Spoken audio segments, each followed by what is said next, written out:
Shabbat Shalom. I come to you this week, I come to the Shabbat with heavy shoulders, but with hope in my heart. There is a heaviness about us in the world today, but I have a tremendous sense of hope as well. Tomorrow would have been my grandfather, Holocaust survivor Wolf Gruka, of blessed memory. It would have been his 102nd birthday. Instead, tomorrow evening will mark his first Yortzeit. There's a heaviness. But at the same time, we just welcomed into the covenant of the Jewish people baby Sophie, who is a great-grandchild of Holocaust survivors. And not only is she, like my kids, a great-grandchild of Holocaust survivors, but your family and my family were landsmen. Sophie's great-grandfather and my grandfather come from the same city in Poland, Częstochowa. There's reason to be heavy today, but there's reason to be hopeful as well. There's a heaviness too because over the last week and the last month and the last year and the last 2 years, we've lost so many members of our Congregation Shaarey Zedek family. And especially it feels like in these last several weeks, but the last couple years, that we've lost real leaders in our community. And there's a heaviness because of that. But at the same time, today we celebrate the B'nai Mitzvah of Cameron and Harrison as another generation of Safrans take their place among the leaders of the Jewish people and here at Congregation Shaarey Zedek. And there's tremendous hope in that as well. There's a heaviness because all we have to do is turn on the news and hear about what's going on. Now you may be looking at me and thinking how controversial I am because I'm holding in my hands a banned book. It's a cartoon about the Holocaust. The book, of course, is called Mouse, and we know about that school district in Tennessee that banned this book because of profanity and because of nudity. It's a book about cartoons. The Jews are the mice, and the Nazis are the cats. But it must be that in that school district in Tennessee, their children have no access to the internet or to Netflix, where surely there's a lot more profanity and nudity to be found. Now, what's also interesting, the author of this book, Art Spiegelman, his father, who is depicted in this book, who's a survivor about whom this book is based on, do you want to guess what city he comes from?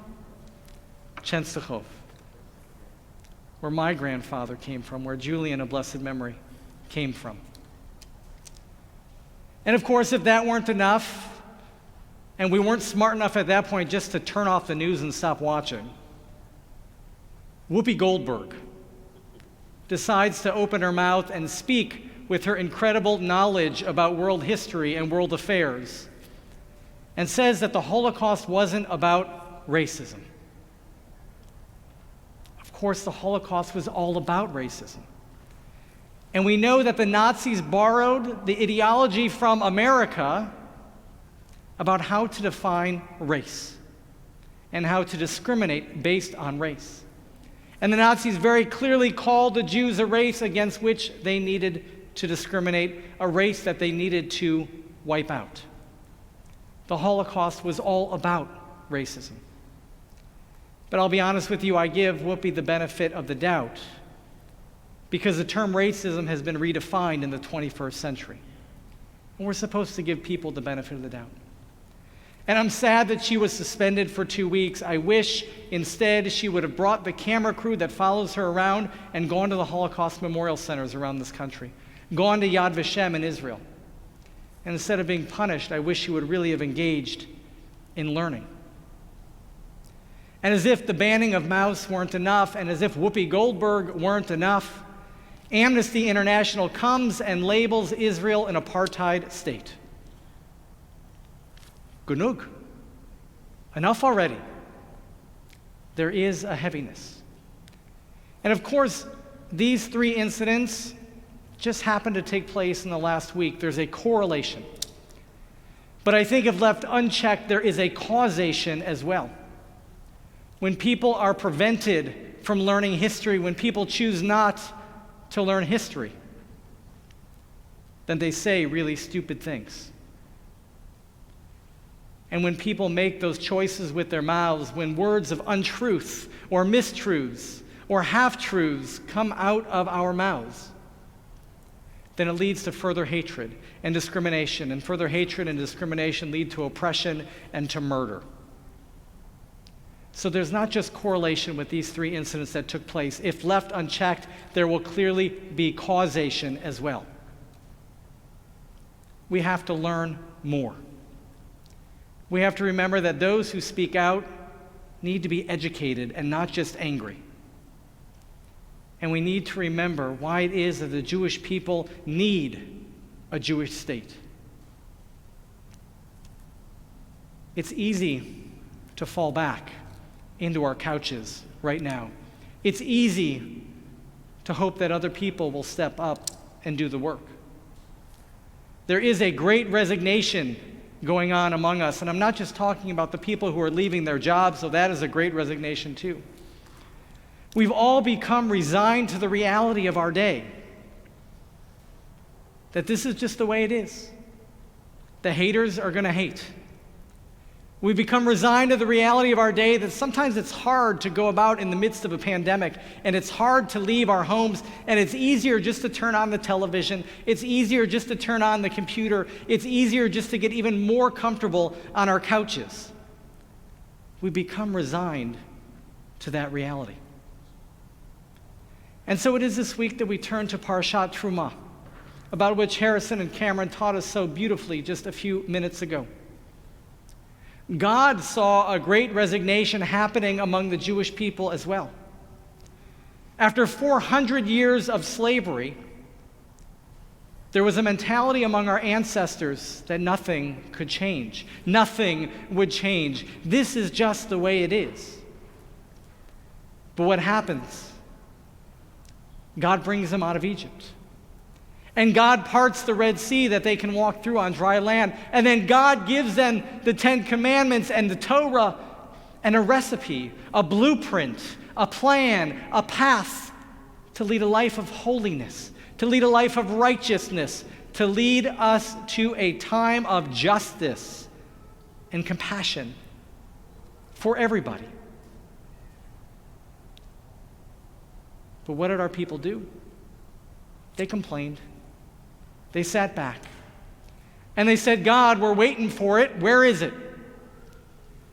And they brought the golden calf.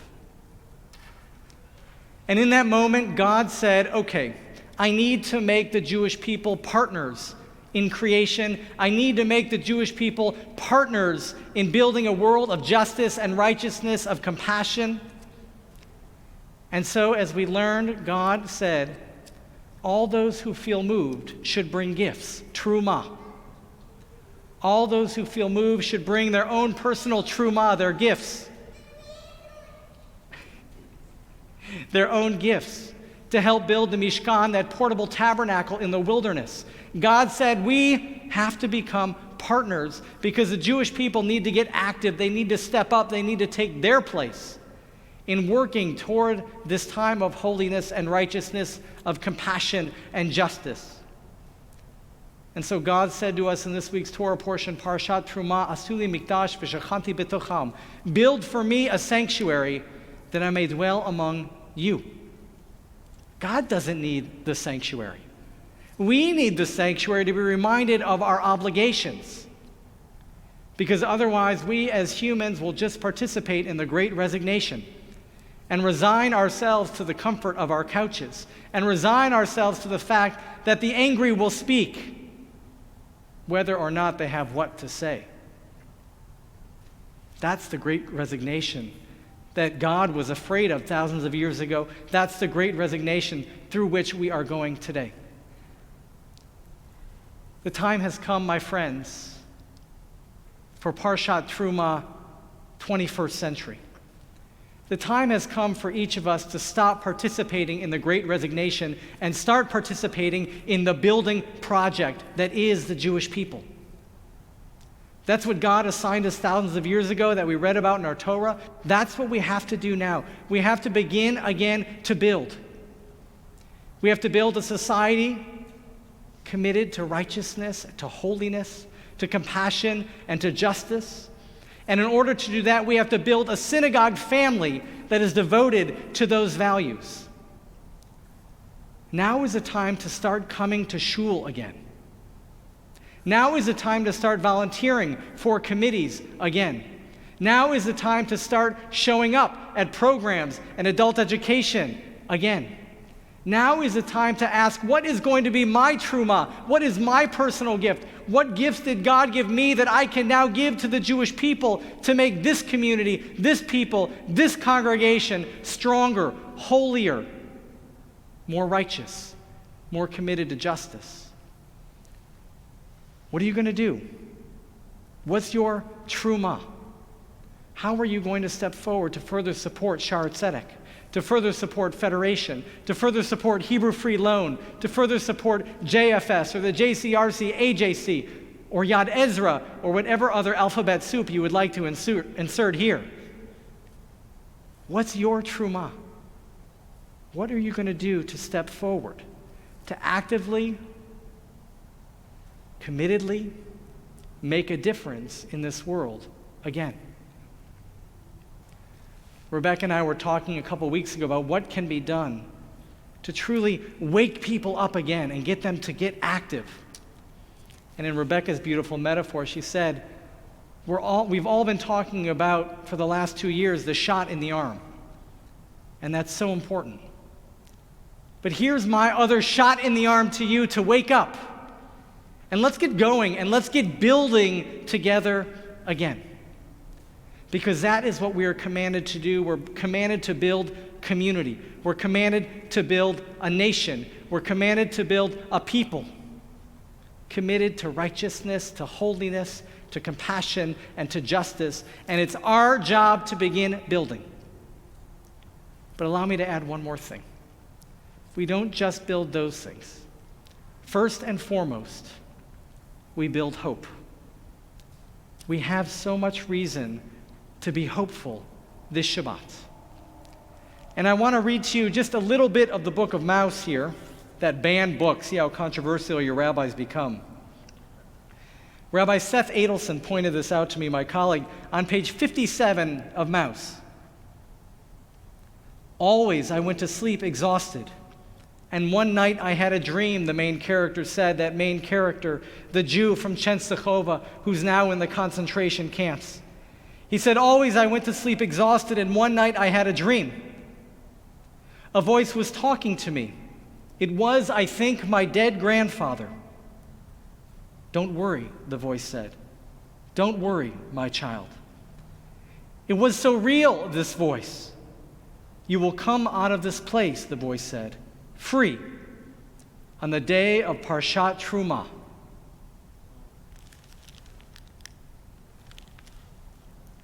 I woke up right away, and when I went to sleep again, it was Parashat Truma.